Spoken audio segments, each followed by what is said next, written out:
Blog Talk Radio. Welcome to the Divas That Care Network. I'm your host, Amy McKenzie.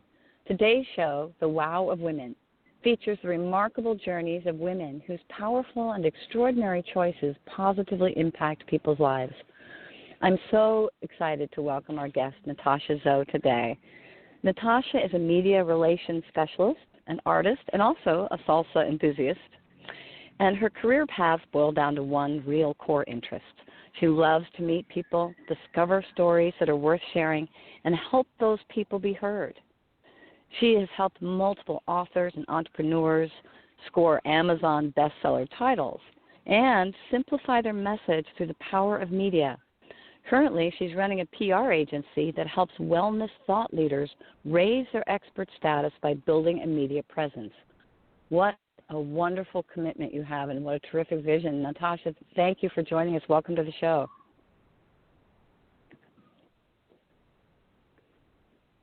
Oh, we're not hearing you, Natasha.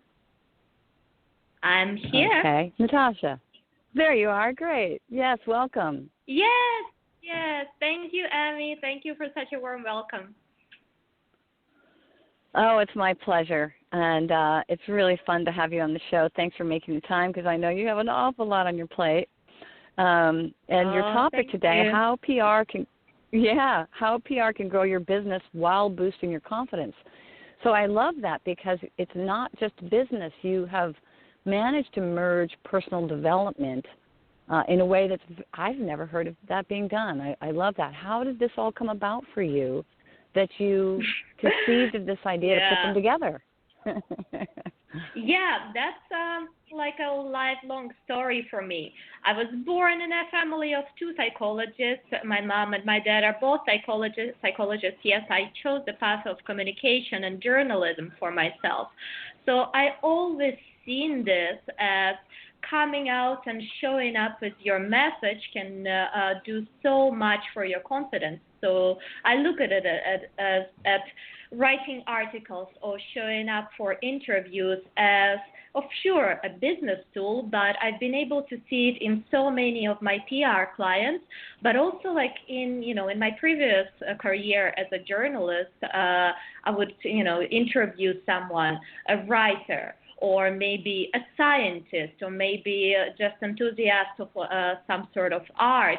And I would see how just that being placed in the media would suddenly give them this feeling like, oh, I'm seen, I recognized.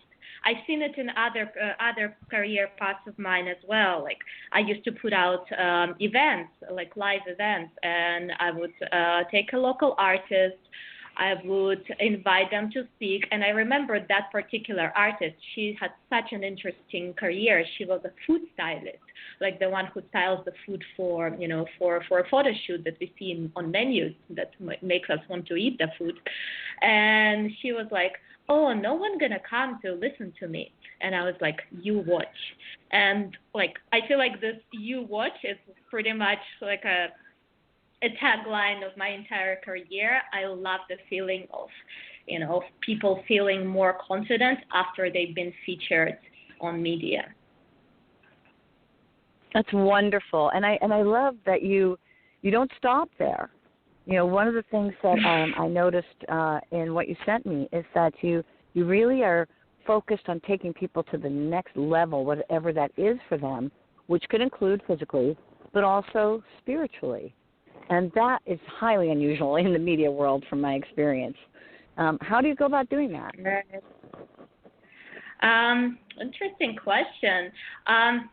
It's kind of, I don't think I personally do any work here. I think it happens automatically by people experiencing being interviewed, by them seeing their name in media or being featured in a popular blog.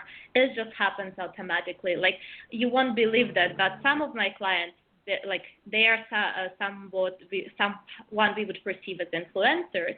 They may have thousands and hundred thousands of followers even, and yet when I talk to them, they still say, oh, I feel a bit shy showing up. I feel a bit shy sharing my story. Yet every new time when they do it, I feel like it's a new step to just shining as ourselves in the world.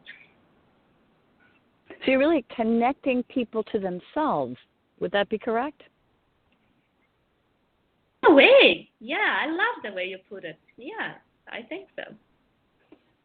What a wonderful gift. And in the process, not only are they having, a self-discovery perhaps, a boost in confidence, but then that, of course, has that wonderful ripple effect out into their listeners or their audience. Watching someone grow and expand inspires us to do that, doesn't it?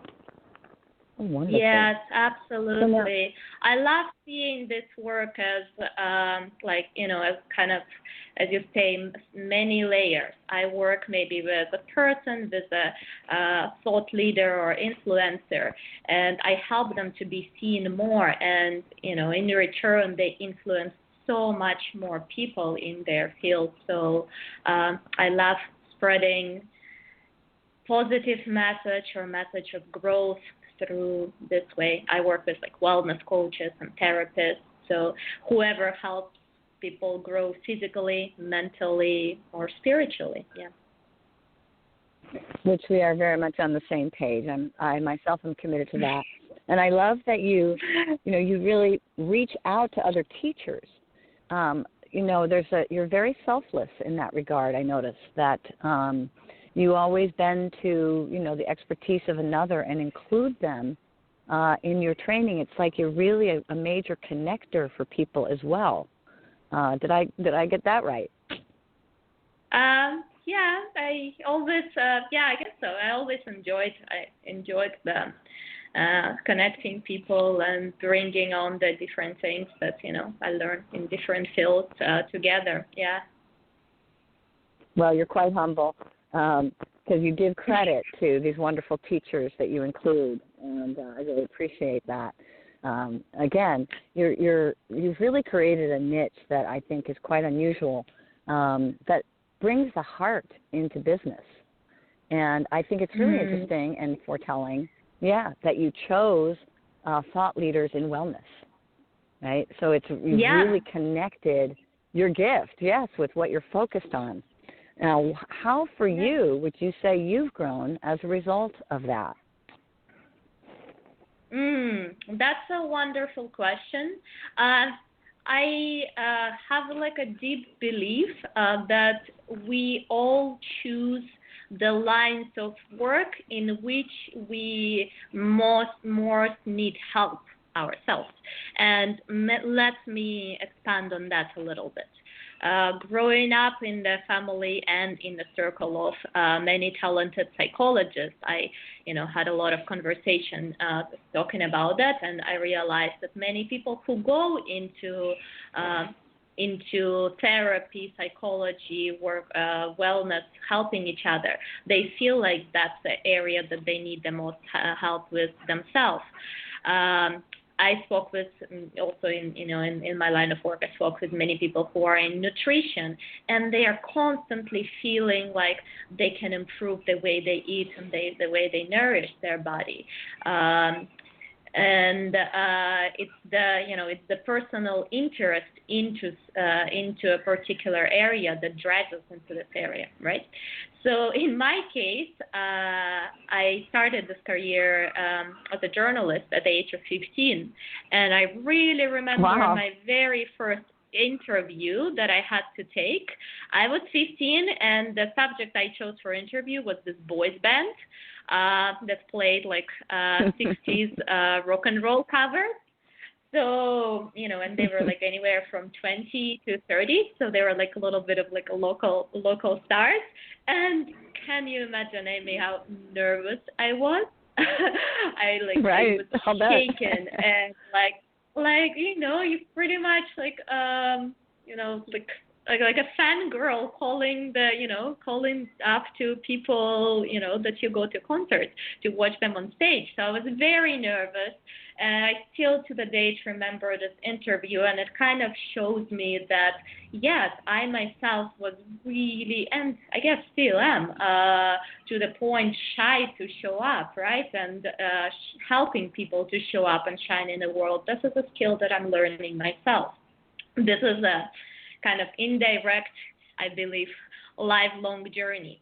But then, of course, because I chose to work with health and wellness people, this is a great line of personal interest. I always get to learn from a therapist. I'll always, get on personal call with maybe a relationship specialist, and even if we don't talk about my relationship, but I get to learn from them and their wisdom, and get some interesting ideas and concepts to apply into my life. Same goes for many other areas, like how to biohack your life, how to optimize your health and wellness performance, and how to improve your memory. So those are all the topics that I guess I choose to work with people in whose topics I really believe and interested in. So I get to learn and grow, and it's a win-win.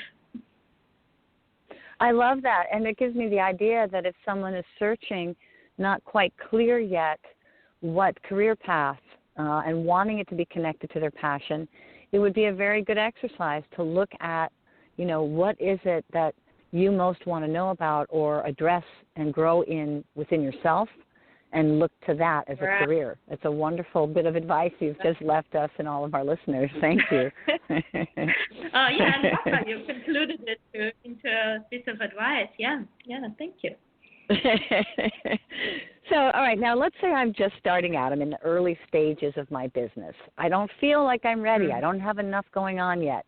How can your PR firm help me? Mm-hmm. Okay, so what I would say is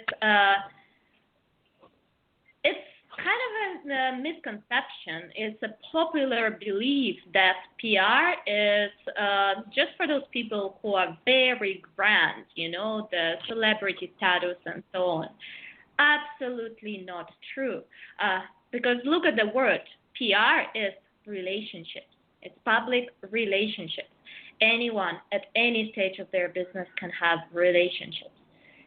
So we work both with people who've been in their career of coaches or therapists for years and build a large following, but we also work with those who just set up their website and just set up their offer, their maybe coaching practice or their online course, and building relationships works for anyone. Absolutely, I really believe it's a foundation of every business. So for those who are just starting, we look at the strategic partnerships where they can come share their message maybe on a guest post on a blog or maybe on a podcast interview. And the beauty of today's world is everyone has a story and people love listening to other stories. So if you have your business, if you have your website running and you have your story of why you started this business, that's a recipe for starting out in PR. And through those first appearances, blog posts, podcast interviews, you start building what marketers call a group of early adopters, which are the smaller group but your most loyal fans. PR is something that gives you incredibly loyal fans. Some of my clients who worked with me for years now tell me that when they are at the live event, let's say they're running a retreat, and my clients run like those kind of retreats for which people pay like a few $1,000s to participate. One client says that he asked the participants, so, hey, how did you first find out about me and my work? And 50% of people said, through your podcast interviews. So it just shows how much of a loyalty that builds. Wow, that's terrific. I love that. Yeah, so you're really the nuts and bolts, it sounds like, with people. very practical. So you have both sides of it. You have this like wonderful wellness consciousness, the ability to connect people to who they are, to discover themselves, become more confident, while at the same time, very practical nuts and bolts steps to actually put their message in front of the right people. Yeah, I spent a good amount of time in running a marketing team in a large publishing company called Mindvalley, and everything I did there day and night was looking at numbers and optimizing conversions. So I have this ingrained in me.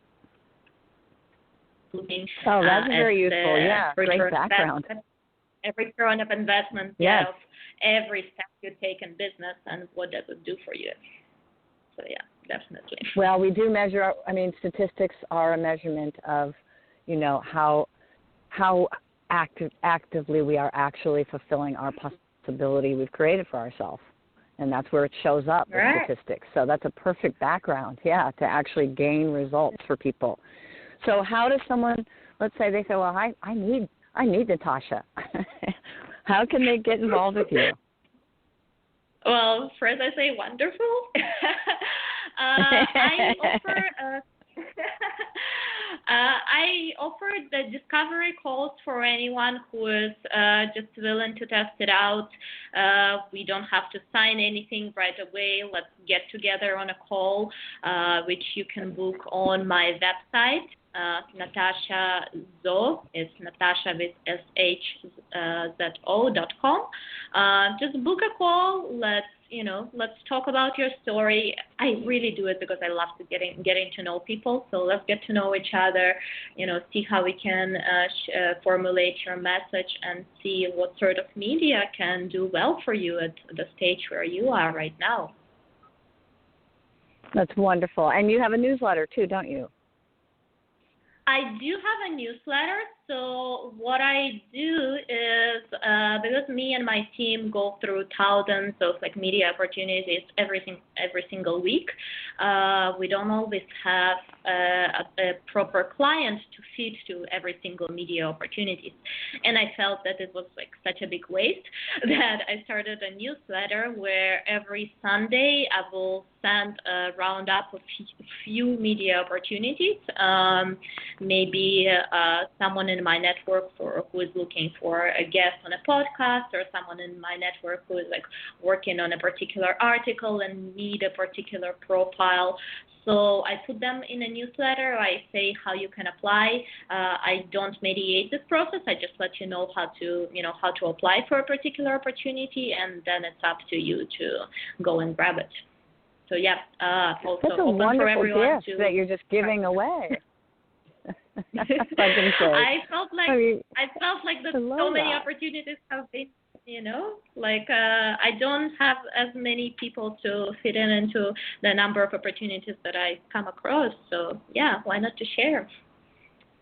Well, I love your generosity of spirit, and if everyone operated that way, it would be a very different world. So thank you for being an example. Right, we lead by example, and I love the example you're leading with. So tell me, before we run out of time, I want to hear. Yes. Sorry, go ahead. Yeah, I was just thanking you for your kind words. It's so nice of you to say.